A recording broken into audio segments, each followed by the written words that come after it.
Стационарное туберкулезное отделение в селе Якокут открыто в 2001 году, конкретно в декабре, после реконструкции здания бывшего интерната.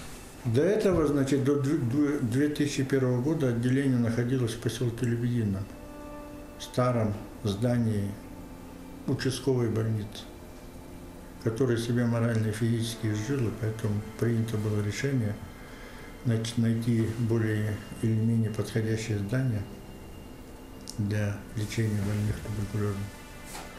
И отделение было переведено вот именно в это село.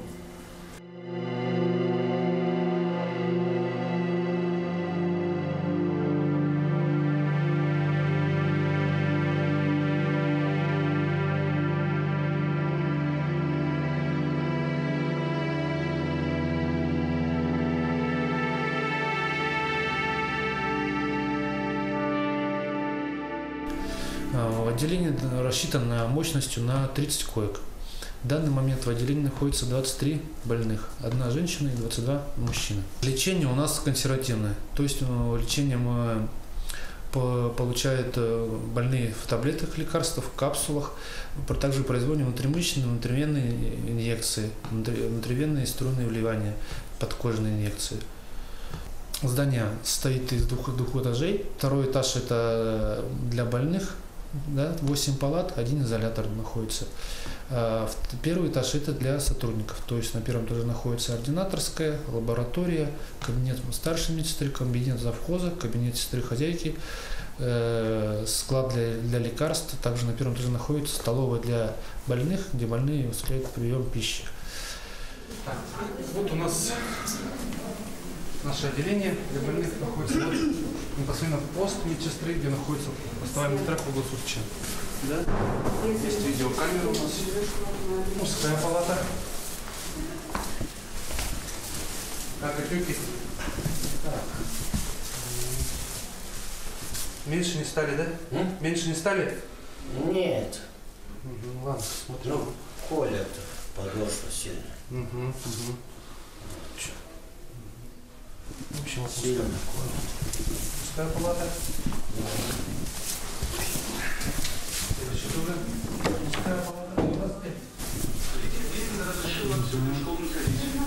Что, кран работает? Да.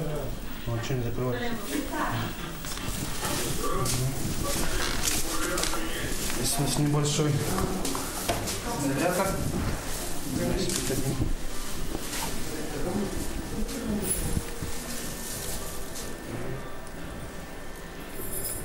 Здесь у нас дальше идет душ стоит небольшой, то есть ванна, больные моются здесь, которые тяжело больные, они моются здесь, а которые ходят, у нас есть в подвале душевые 3 кабинки, где больные моются, спускаются туда.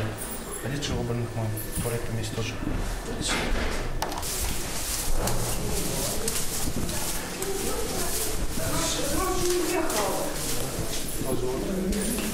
Мужская палата. Здравствуйте.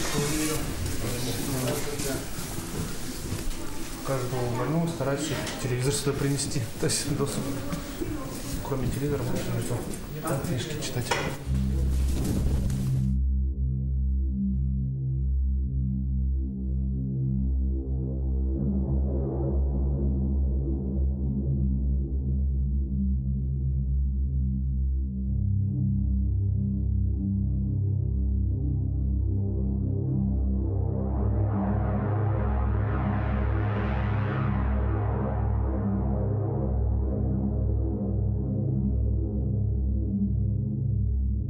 При прохождении медкомиссии работаю в Селигдаре.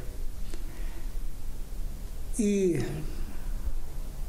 флюорография показала отрицательный результат, то есть на обследование положили на неопределенное время, пока как пройдет обследование, и меня выпишут. То есть условия, ну, скажем так, терпимо. Мобильной связи нету. Единственный минус. Магазина нету. Ну, также не единственный минус. Это я повторюсь.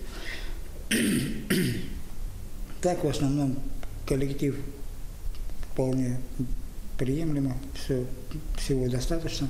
Ну, питание, соответственно, хочется большего. То есть то, что есть, и тому рады, скажем так. Как помещение здесь вполне достаточно. Зимой терпимо, не холодно. Вода, питание. Ну, питание также желательно будет, конечно, больше. Но единственное, что условия дороги бывают не позволяют.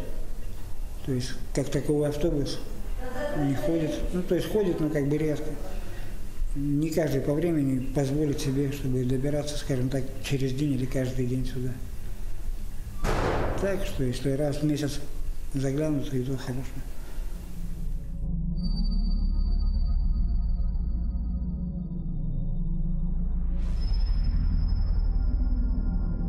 Дорога особой проблемы в распутице, то есть осень-весна, когда начинается или снегопад обильный, или наоборот снег тает, то есть дорога труднопроходимая. Из-за этого возникают проблемы с доставкой сотрудников, доставкой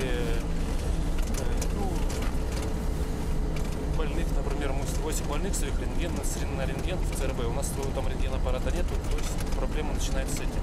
Также у нас септик свой, то есть нам Салдана приезжает откачка септика. Из-за того, что дорога плохая, септик нам добраться не может, естественно.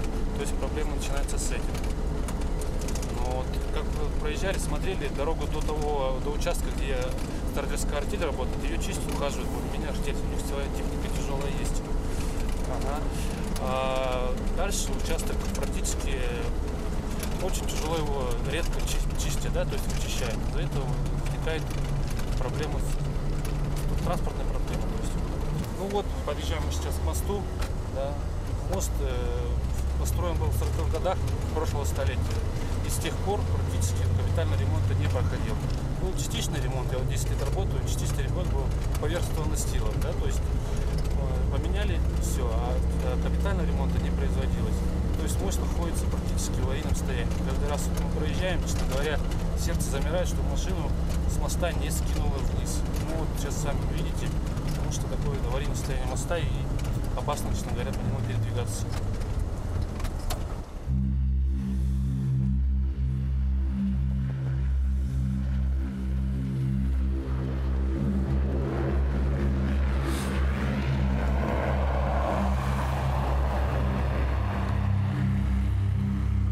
В 2015 году, если я не ошибаюсь, у нас произошел снегопад обильный в Алданском районе. 3 дня шел снег. И вот сюда по пути есть гора, Турук называется, да, и на горе была высота снега до 2 метров доходила.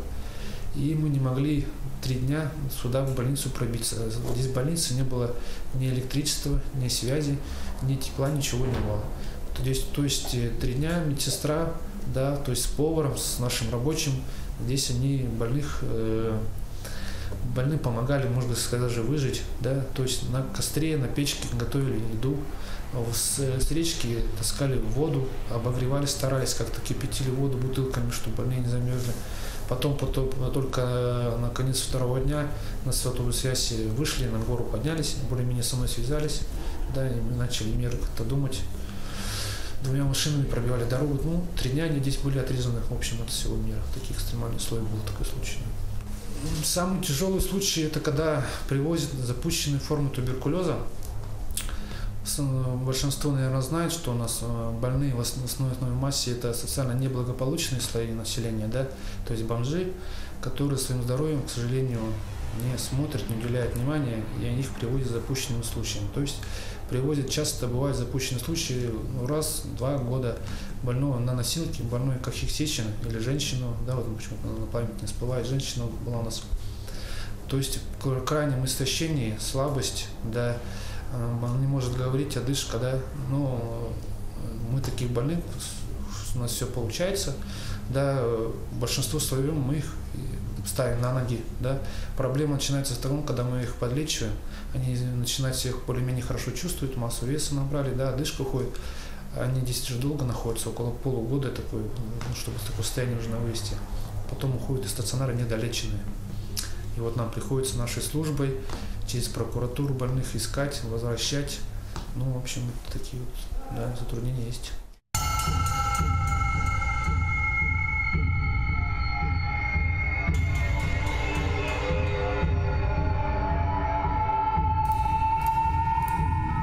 Есть такие пациенты, которые ведут себя неадекватно, да, но они, алкогольная зависимость у них. Вот, и они начинают буянить и хулиганить, буянить, а остается на смене медсестра и санитарка. Вот. И иной раз вызвать даже полицию для того, чтобы они приехали, разобрались. Полиция отказывается просто в такое отдаление ехать. И медсестра и санитарка должны как-то приводить их в чувство. Вот. И были такие случаи, что мы приезжали, я, Сергей Сергеевич Филимонов, врач, приезжали, разбирались, как бы успокаивали этих больных, чтобы не случилось, не дай бог, ни какой-нибудь нехорошей чрезвычайной ситуации.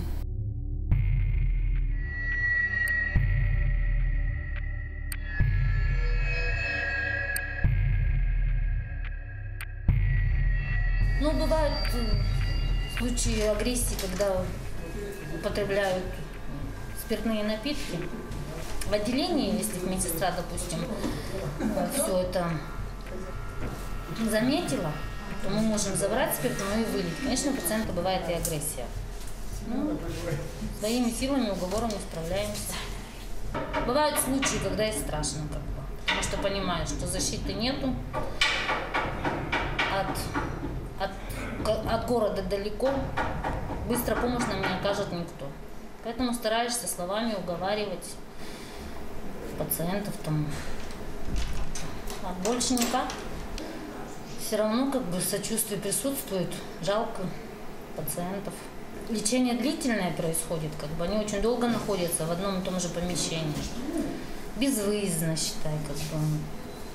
Поэтому, наверное, эмоциональное состояние тоже это имеет место быть, потому что стараешься, наоборот, как-то приободрить, поддержать, пожелать чего-то хорошего, быстрого выздоровления и всего прочего.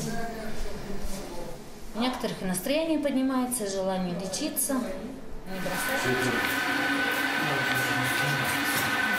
Один тут остался в шахте. Как меня надо это поговорить. Посмотри, вот сделай, и все. Ну, то вчера ты подумала, потому что поработаешь. Сейчас отдохнешь. Я коленки встаю и ты заходишь. Потому что ты устал вчера. Ага. Хочу.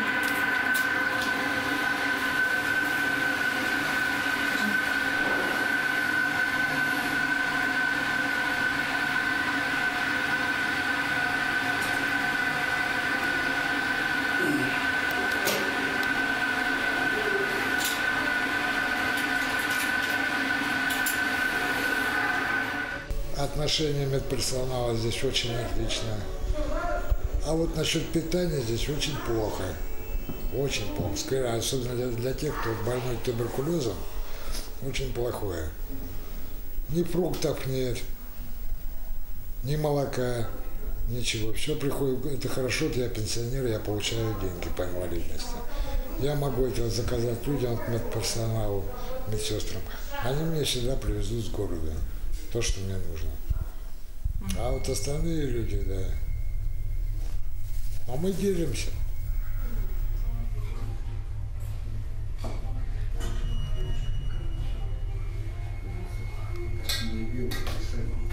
Серый, а вот и серый просила, я забыла белый мой.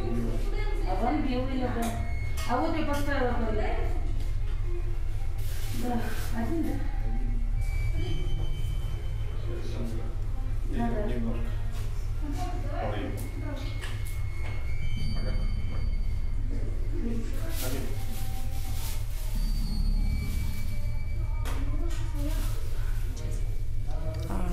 По поводу питания, жалоб больных и так далее, хочу сказать, что раньше, конечно, у нас питание было намного калорийнее, намного было больше разнообразнее продуктов. У нас были кисломолочные продукты, такие как кефир, сыр и так далее. Сейчас этого у нас нет. На самом деле на сегодняшний день у нас нет даже молока. Очень мало мяса, рыбы на сегодняшний день нет, куры закончились. Вот конкретно на сегодняшний день, да. Все это у нас в планах, все это у нас заявки все есть. Докладные на имя главного врача Алданской ЦРБ написаны, какие продукты у нас есть, какие у нас закончились, что нам надо на сегодняшний день, в каком количестве. Вот, все это рассчитано Ну вот сегодня ждем как бы ответа, еще ответа не было.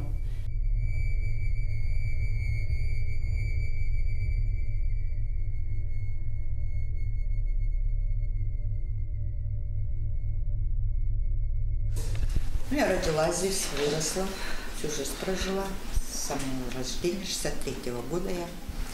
Вот. Здесь у меня дедушка с Услана не были, правда, дедушка с бабушкой, всю жизнь прожили, родители здесь родились. Вот. В общем, поселок у нас раньше был большой, народу было много, чтобы был парк, станцию строил дедушка, потом дрова заготавливал туда, станцию. Вот. Жили хорошо здесь все. Сейчас, конечно, еще мост у нас этот самого вот с открытия с 30-х годов поселок. Была зона, потом штаб поселок.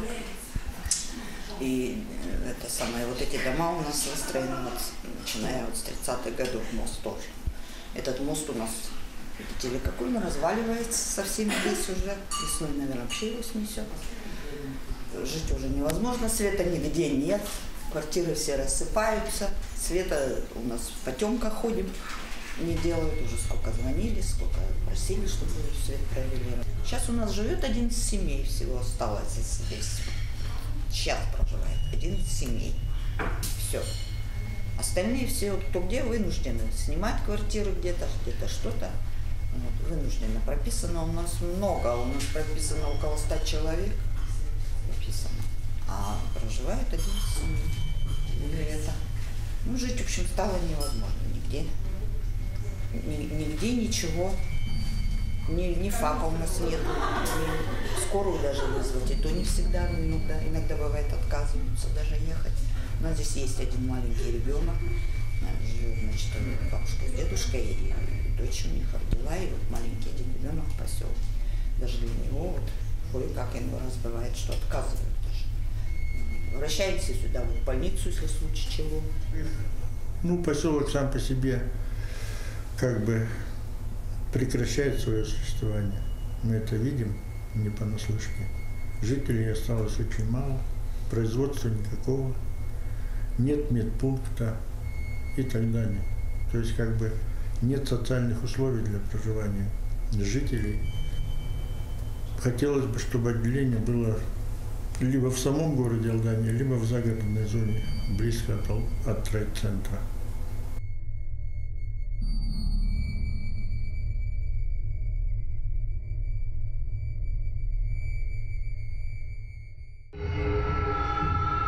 Самый тяжелый случай – это когда привозят запущенные формы туберкулеза.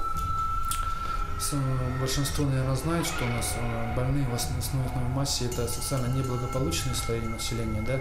То есть бомжи, которые своим здоровьем, к сожалению, не смотрят, не уделяют внимания, и они их привозят с запущенными случаями. То есть привозят, часто бывают запущенные случаи, раз, 2 года больного на носилке, больной кахексичен или женщину, да, память всплывает, женщина была на носилке. То есть в крайнем истощении, слабость, да, он не может говорить, одышка, да, но мы таких больных, у нас все получается, да, большинство своем мы их ставим на ноги, да.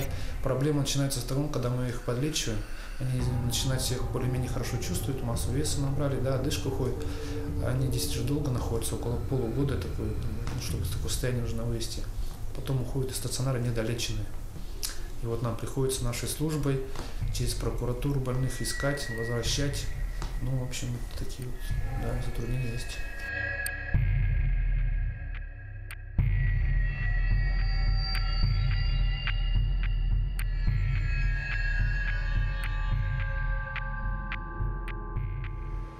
Ну, благодаря этому отделению, мне кажется, мы неплохо наладили систему лечения больных. Вот, систему реабилитации. И результаты неплохие, надо сказать. Очень много сложных случаев. Человек, например, знаете, все уже пророчили ему, да, он должен умереть, все, он, наверное, не выкарабкается, он умрет.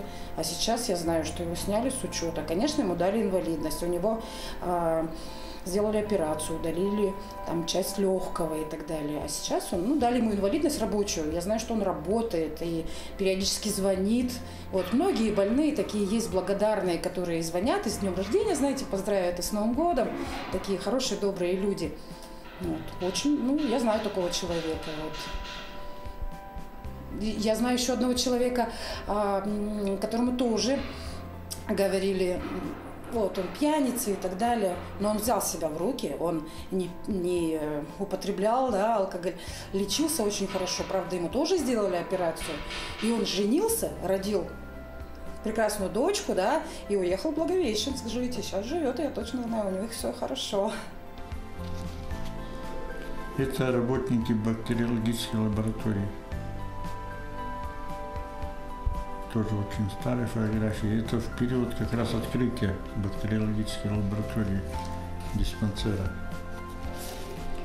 Дай бог памяти, в каком году, не скажу. Вот былые годы, видите, персонал был. Это в основном топ-отделение.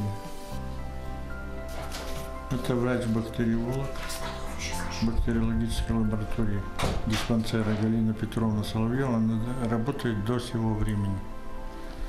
И довольно давно, порядка, наверное, 50 лет точно работает. Вначале медсестрой участковой работала, сейчас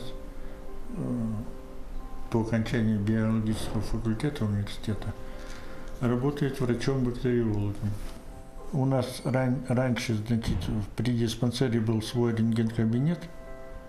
Вот здесь Галина Никитична, рентген-лаборант. Проводит процедуры или исследования. Это тоже работники отделения туберкулезного в былые годы.